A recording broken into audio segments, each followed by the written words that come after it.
दोस्तों, जैसा कि आप सब जानते हैं, विधानसभा का बजट सत्र जारी है। अगर कांग्रेस की बात करते हैं तो एक सत्र पहले भी हो चुका है और ये दूसरा सत्र है जिसमें कांग्रेस के पास अपना विधायक दल का नेता नहीं है। अब तक कांग्रेस विधायक दल के नेता को नहीं चुन पाई है और अभी भी फिलहाल ऐसी कोई हालात दिखाई नहीं दे रहे, नजर नहीं आ रहे कि कांग्रेस जल्द ही विधायक दल का नेता चुन लेगी। ऐसे में कई सवाल कांग्रेस से पूछे जा रहे हैं। निकाय चुनाव में भी आपने देखा कि कांग्रेस शून्य पर आउट हुई है, तो सवाल कई खड़े हो रहे हैं। पहला सवाल यही कि क्या कांग्रेस अब दो फाड़ हो जाएगी? कांग्रेस की आगे की क्या रणनीति रहेगी? भूपेंद्र सिंह हुड्डा का क्या होगा? क्या भूपेंद्र सिंह हुड्डा कांग्रेस को दबाने में कामयाब होंगे या कांग्रेस भूपेंद्र सिंह हुड्डा को दबाने में कामयाब होगी? कई सवाल हैं जिन पर चर्चा करने हम बैठे हैं। मैं हूं कोमल राव, हमारे साथ चर्चा में जुड़ चुके हैं एनजेपी के प्रधान संपादक महेश कुमार वैद। इनसे जानेंगे कि कांग्रेस की क्या रणनीति रहेगी, हरियाणा कांग्रेस का आगे का क्या भविष्य रहेगा, हुड्डा की क्या रणनीति रहेगी और कांग्रेस हाईकमान की क्या रणनीति रहेगी। चर्चा शुरू करने से पहले आपको भूपेंद्र सिंह हुड्डा का एक क्लिप सुनवा देते हैं जो निकाय चुनाव नतीजों के बाद उन्होंने कहा था। उसके बाद सवालों का सिलसिला शुरू करेंगे। कांग्रेस से झटका नहीं है सर, बड़ी मतलब आप लोगों ने अच्छी तरह से चुनाव लड़ा और नतीजे नहीं, हम तो गए नहीं, मैं जहाँ तक मेरा सवाल है, जब मैं चीफ मिनिस्टर था तब भी और अभी कभी पंचायत इलेक्शन में और इनमें हिस्सा नहीं लेता हूँ क्योंकि भाईचारे का इलेक्शन होता है। तो राजनीतिक रूप से कांग्रेस को कोई नुकसान नहीं लगता इसका? नुकसान तो जब हो रहा जब हमारी सीट आई हुई हो और चली गई हो। आपने अभी हुड्डा का भाषण सुना। भाषण सुन के साफ लग रहा है कि हुड्डा काफी उदासीन है। अब सवाल ये है कि क्या हुड्डा सच में उदासीन थे इसलिए ऐसे नतीजे आए हैं, या हुड्डा ने जानबूझकर प्रयास ही नहीं किया कि वो हाईकमान को या जो उनके विरोधी नेता है कांग्रेस में ही उनको सबक सिखा सकें? देखिए कोमल, हमको ये आपके सवालों का जवाब तलाशने के लिए थोड़ा सा पीछे जाना पड़ेगा, बैकग्राउंड में जाना पड़ेगा। हमको विधानसभा चुनाव की स्थिति देखनी होगी। विधानसभा चुनाव में कांग्रेस ने इस बार कांग्रेस हाईकमान ने भूपेंद्र सिंह हुड्डा पर भरोसा किया। जी। किस लिए भरोसा किया कि 2019 का जो चुनाव था उसमें भूपेंद्र सिंह हुड्डा ने यह तर्क दिया था कि अगर मुझे फ्री हैंड दिया जाता तो कांग्रेस बहुमत में होती, क्योंकि उस समय 31 सीटें आई थी जब बिल्कुल 75 पार की बात हो रही थी। फिर 2024 में स्थिति ये हुई कि कांग्रेस ने भूपेंद्र सिंह हुड्डा पर ज्यादा भरोसा किया और उनको ज्यादातर सीटें उनके कहने से दी। जिस दिन समाचार पत्रों में, इलेक्ट्रॉनिक मीडिया में ये खबरें आई कि भूपेंद्र सिंह हुड्डा को फ्री हैंड दिया है, उस समय से ही दूसरे नेता उदासीन हो गए। लेकिन भूपेंद्र सिंह हुड्डा को फ्री हैंड देने का कांग्रेस को फायदा दिख रहा था। कांग्रेस का एक तरफा माहौल हरियाणा में दिख रहा था, कांग्रेस की सुनामी दिख रही थी, फिर आंधी नजर आई, फिर हमने देखा कि धीरे धीरे वो हवा ठंडी पड़ती चली गई और भाजपा सत्ता में आ गई।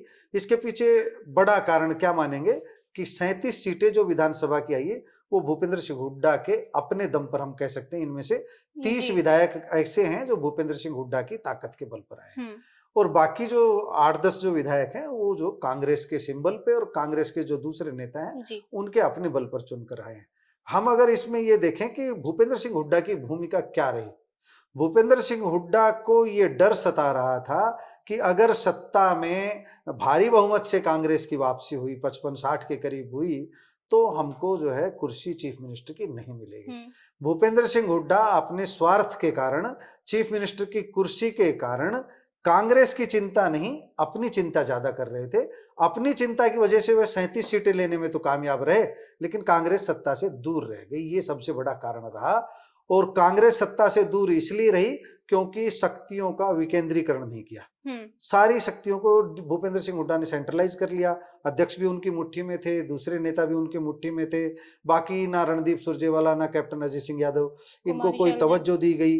कुमारी सैलजा भी चुनाव के एन पीक टाइम पे जहां उनकी जरूरत थी, क्योंकि कांग्रेस का जो वोट बैंक था वो था जाट प्लस अनुसूचित जाति प्लस मुस्लिम। जो अनुसूचित जाति का वोट बैंक था उसमें एक नाराजगी गई और उनको लगा कि सत्ता भूपेंद्र सिंह हुड्डा के पास आ रही है। सैलजा को भी लगा कि चौधर तो भूपेंद्र सिंह हुड्डा की आ रही है और हमारी वजह से आ रही है जी। तो वो भी उदासीन बैठ गई। तो भूपेंद्र सिंह हुड्डा भी उदासीन बैठे, कुमारी सैलजा भी उदासीन बैठी। लेकिन हुड्डा ने ये दिखाया कि मेरे पास 37 की ताकत तो है, तुम्हारे पास दूसरों के पास कोई ताकत नहीं है। जब नगर निगम के अब चुनाव आए तो भूपेंद्र सिंह हुड्डा ने कोई टांग नहीं फंसाई कहीं भी। किसी को टिकट दीजिए, किसी को मैदान में उतारिए, चुनाव लड़ लेंगे। तो उन्होंने उदासीन होकर के चुनाव लड़ा।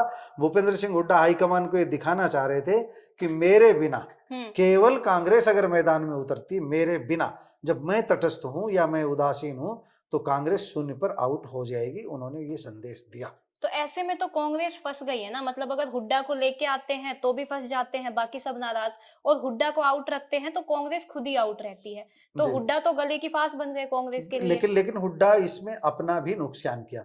कांग्रेस का नुकसान करने के चक्कर में, कांग्रेस को उसकी सीमा बताने के चक्कर में भूपेंद्र सिंह हुड्डा ने खुद भी तो सीमा देख ली ना। आप एक गड्ढा तुम दूसरों के लिए खोद रहे हो तो तुम्हारे लिए भी खुदेगा। जी, हुड्डा ने जब कुमारी शैलजा का साथ लेना नहीं चाहा तो क्या हुआ, कांग्रेस ही आउट होगी ना। हुड्डा अब बैठे हैं, विपक्ष के नेता के लिए भी कवायद चल रही है, बनाएंगे या नहीं बनाएंगे। लेकिन अब वो संख्या बल की लड़ाई लड़ रहे हैं, क्योंकि 37 विधायकों में से लगभग 30 उनके खेमे के हैं। कांग्रेस हाईकमान चाह रहा है कि उनके खेमे के 10-15 ही रह जाएं, ताकि जो विधायक दल का कांग्रेस का नेता बने उसको काम करने का मौका मिले। आज के दिन तो कांग्रेस विधायक दल का नेता ही नहीं चल पाएगा। उसको नेता बना भी देंगे तो बैठक भी बुलाएगा तो उसमें विधायक नहीं पहुंचेंगे, क्योंकि वो हुड्डा के कहने के हैं। तो एक तरह से ये कांग्रेस हाईकमान के साथ बगावती तेवर ही तो है। अगर भूपेंद्र सिंह हुड्डा 2 लाइन की एक बात बोलते हैं कि जिसे मर्जी अध्यक्ष बनाइए, जिसे मर्जी आप विधायक दल का नेता बनाइए, मैं कांग्रेस का वफादार सिपाही हूं, जो ड्यूटी लगाए जाएंगे वो काम करूंगा, जैसे भाजपा वाले नहीं बोलते हैं। भाजपा वालों की भाषा में और कांग्रेस वालों की भाषा में ये अंतर है। भूपेंद्र सिंह हुड्डा वो भाषा नहीं बोल पा रहे हैं, इसलिए वह खलनायक बने हुए हैं। नायक होते हुए भी उनके पास सबसे ज्यादा ताकत है आज के दिन। उनके कार्यकाल में जो डेवलपमेंट हुआ उनके कार्यकाल में, वो भी सबसे ज्यादा हुआ, उसे भी याद किया जाता है। लेकिन जब विधानसभा चुनाव आए तब वह इस बात का खंडन नहीं कर पाए जोरदार शब्दों में। एक आध जगह कहा हल्के फुल्के शब्दों में कि हम भी मेरिट पर नौकरी देंगे। उन्हें कहना चाहिए था कि 100% मेरिट पे नौकरी देंगे। उनके 4-4 उम्मीदवारों के तो बयान ऐसे आ रहे थे कि 50 वोट पर 1 नौकरी मिलेगी, 100 वोटों पर 1 नौकरी मिलेगी। इसलिए कांग्रेस को हरवाया कैसे, इसी तरह के बयानों ने हरवाया। और हुड्डा इन बयानों पर चुप रहे, क्योंकि उनके अपने आदमी थे। कांग्रेसी नहीं बन रहे हैं कांग्रेस में। कोई हुड्डा का आदमी है, कोई शैलजा का आदमी है, कांग्रेसी है कहाँ। आपने ये जानना चाहा कि अब भूपेंद्र सिंह हुड्डा क्या करेंगे। भूपेंद्र सिंह हुड्डा के विरोध में अगर विधायक दल का नेता बनाया गया और अध्यक्ष उनके विरोध में बनाया गया तो वो असहज महसूस करेंगे कांग्रेस के अंदर, और उस स्थिति में वो अपने विधायकों का वजन तोलने का प्रयास करेंगे कि उनके साथ कितने विधायक रुकने के लिए तैयार रहेंगे।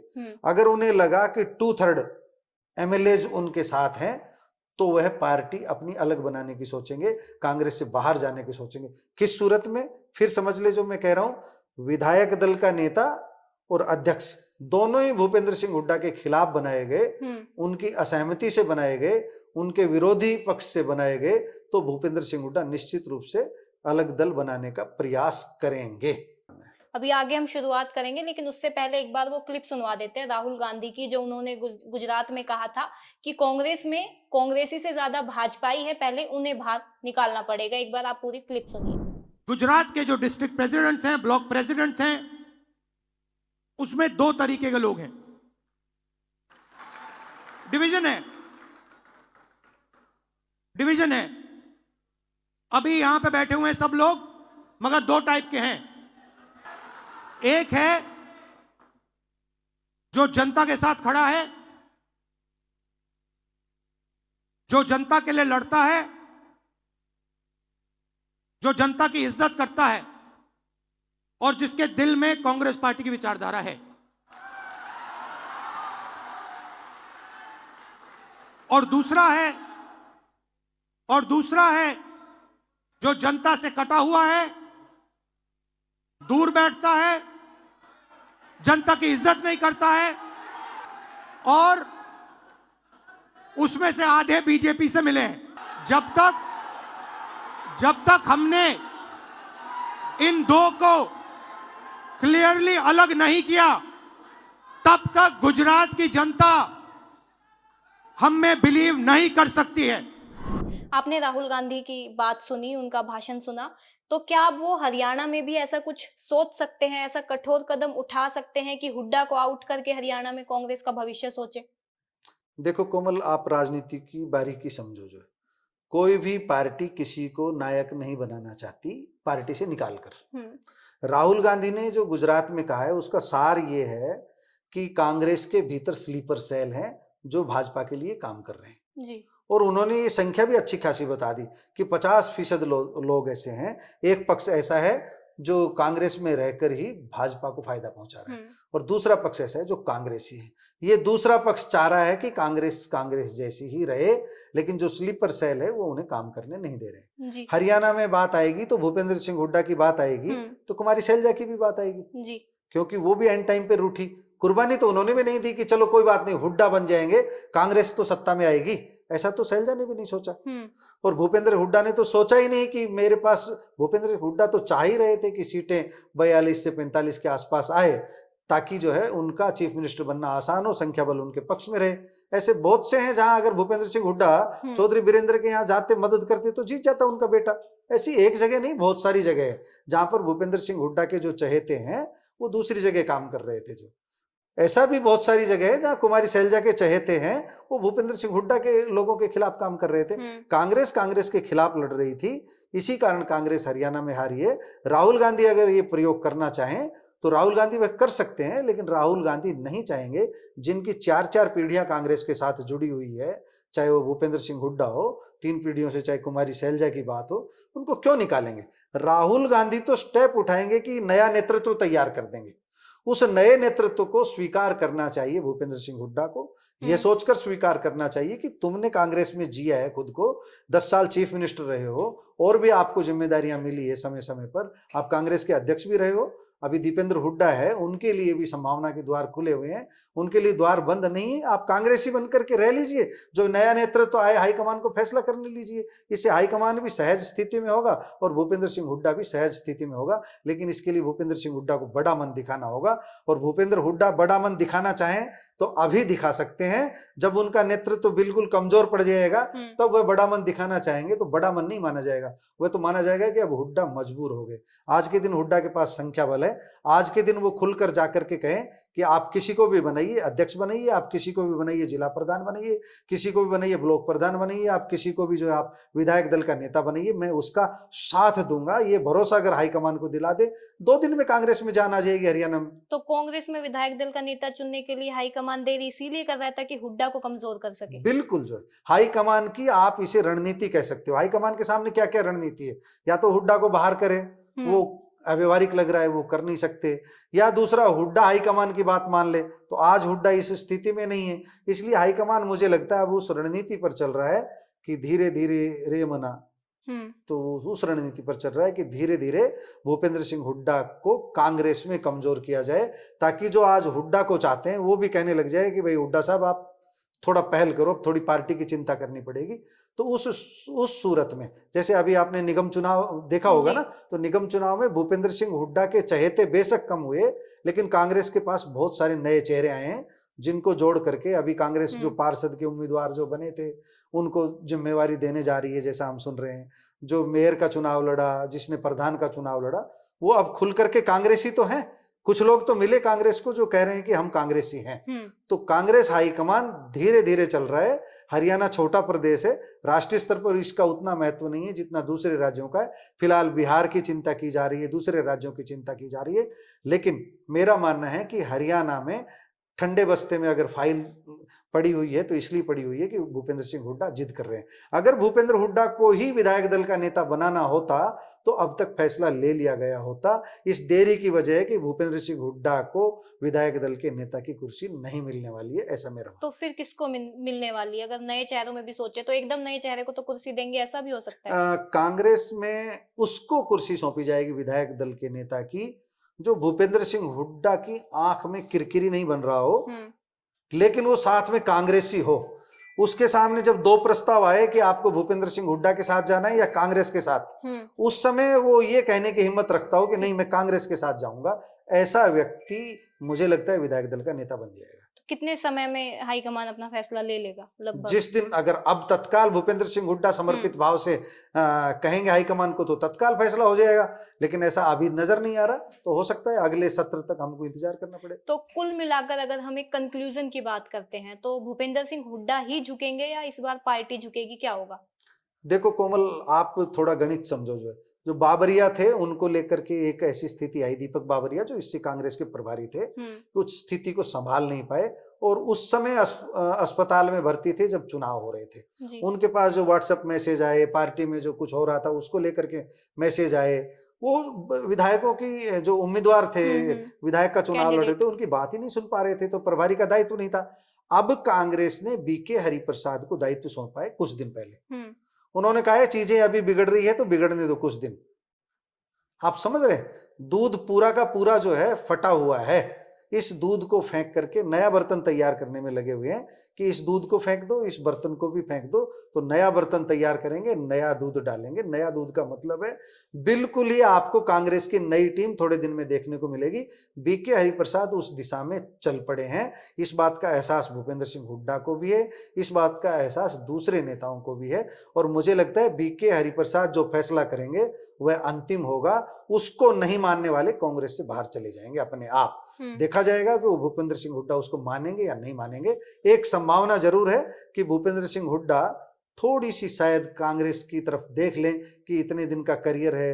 दूसरे एग्जाम्पल देख लें कि चौधरी बंसीलाल भी आखिर में कांग्रेस में ही आए, भजन लाल चले गए थे वो भी आखिर में कांग्रेस आए। एक अलग दल चलाना बहुत मुश्किल बात है, इसलिए आपस में परिवार में विचार करके ऐसा सोच लिया जाए, दीपेंद्र हुड्डा के भविष्य के बारे में सोच लिया जाए, तो भूपेंद्र सिंह हुड्डा कांग्रेस में बने रह सकते हैं। बीके हरिप्रसाद इस तरह का फैसला ले सकते हैं, जो चेहरे आएंगे वो हुड्डा की आंखों की किरकिरी न हो, हुड्डा की पसंद भले ही ना हो लेकिन आंखों की किरकिरी न हो, हुड्डा के चहेते भले ही ना हो लेकिन हुड्डा से एकदम 36 का आंकड़ा रखने वाले भी नहीं हो। तो इस तरह के चेहरे लाए जाएंगे जो आगे कांग्रेस को बढ़ाएंगे। अब ये मेरा आपसे अंतिम सवाल, क्या हुड्डा बीजेपी में भी जा सकते हैं? क्योंकि उनकी दोस्ती के किस्से तो कई बार सुनते रहते हैं, मोदी के साथ, शाह के साथ। कोमल, मुझे लगता है भूपेंद्र सिंह हुड्डा भाजपा में नहीं जाएंगे। इसके पीछे दो कारण है। भाजपा को तो भूपेंद्र सिंह हुड्डा की राजनीति रास आ रही है। भाजपा तो खुद ही चाहेगी कि हुड्डा उधर ही रहे, कांग्रेस में न भी रहे तो भी भूपेंद्र सिंह हुड्डा की राजनीति भाजपा को रास आएगी। क्योंकि भाजपा की राजनीति अब वो बेशक से जाति विहीन समाज की बात करो, सामाजिक समरसता की बात करो, लेकिन सब जानते हैं गैर जाट राजनीति कर रही है भाजपा जो है, ठीक है ना जी। उस समय तक तो अब जब भूपेंद्र सिंह हुड्डा अगर अलग दल भी बना लेते हैं तो भाजपा के मन की मुराद ही तो पूरी करेंगे। तो किसी भी सूरत में मुझे नहीं लगता भूपेंद्र सिंह हुड्डा भाजपा में आएगी और भाजपा उनका स्वागत करेगी, मुझे नहीं लगता। धन्यवाद सर, आपने हमें समय दिया। आपने सुना कि कांग्रेस का क्या भविष्य रह सकता है, हुड्डा क्या कदम उठा सकते हैं या कांग्रेस हाईकमान क्या कदम उठाएगा, इन सब बातों के बारे में आपने सुना। अब आपकी क्या राय है? आप हमारे बातों से एग्री करते हैं, नहीं करते हैं? जो भी आपकी राय है आप हमें कमेंट बॉक्स में जाकर बता सकते हैं। आज के लिए बस इतना ही, धन्यवाद।